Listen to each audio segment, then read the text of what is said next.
সাল্লাল্লাহু আলাইহি ওয়াসাল্লাম বলেন যে قال من فراد روح الجسد وهو بريء من ثلاث دخل الجنة من الكبر والغلول والدين রাসূলুল্লাহ সাল্লাল্লাহু আলাইহি ওয়াসাল্লাম বলেন তিনটি বিষয় থেকে যদি কোনো ব্যক্তি যদি মুক্ত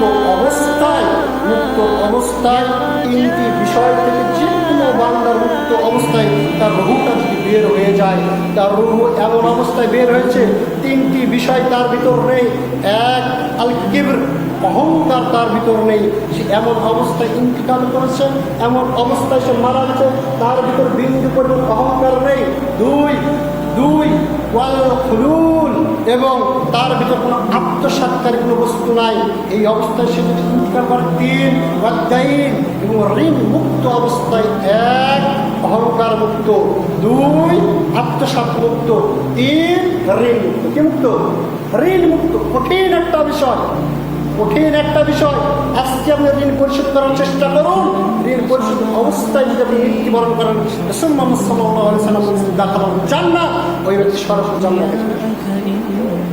খুবই গুরুত্বপূর্ণ বিষয় যে হাদিসটা আপনার দারমি 2630, নাসাই সুনান কুবরা 8763, তিরমিজি 1572 নম্বর হাদিস।